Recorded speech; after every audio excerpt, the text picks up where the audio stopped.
Jina langu ni Nasr Omar, ni makamu mwenyekiti wa kamati ya ustawi wa jamii kutoka Baraza la Wawakilishi.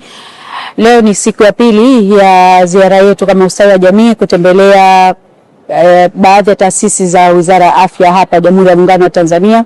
Tukiwa tumeanza ziara yetu Dar es Salaam, lakini leo tumeweza kuja hapa hospitali ya taifa ya Muhimbili Upanga, Dar es Salaam. Kwa hiyo vitu vingi ambavyo tumejifunza, ya kwanza namna ya utendaji kazi, lakini project mbalimbali zinazoendeshwa taasisi ya Muhimbili ambayo ni hospitali ya taifa, tumeweza kujionea mambo mengi. Kama kuna vitu ambavyo vimefanywa hapa, kuna department ambazo zimeanzishwa ambazo mwanzo wake ilikuwa tu ni vitengo vidogo vidogo, lakini sasa imekuwa department kamili. Lakini kuna taasisi nyingine ambazo kama Ocean Road pamoja na MOI pamoja na JKCI ni taasisi ambazo zilikuwa ndani ya Muhimbili pekee, lakini sasa hivi zimeweza kuwa na zinajitegemea wenyewe, zinafanya kazi. Kwa hiyo ni moja kati ya vitu ambavyo tumejifunza, nimechukua kama ni moja kati ya kitu ambacho tunatakiwa twende tukafanye kazi.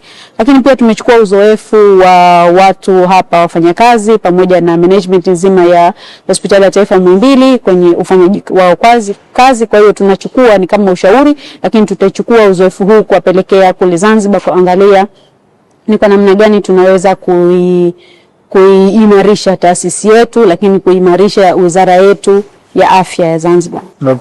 Dr. Msafiri Marijani, mkurugenzi idara ya tiba Wizara ya Afya Zanzibar.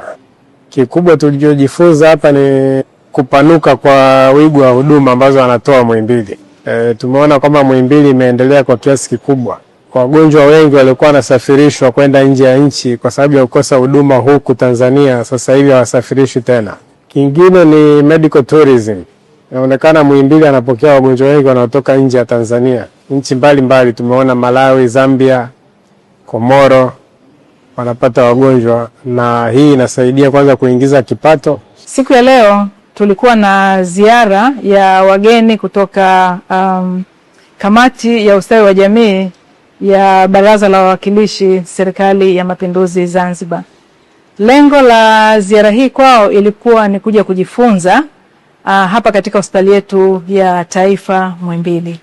Tumefanya pia ziara ya kutembelea maeneo ya kutolea huduma. Kwa hiyo baada ya majadiliano na ziara yote ambayo tumeifanya, wageni wetu wamepongeza sana hospitali yetu ya taifa Muhimbili kwa namna ambavyo imejipanga na inaendelea kutoa huduma za ubingwa na ubingwa bobezi.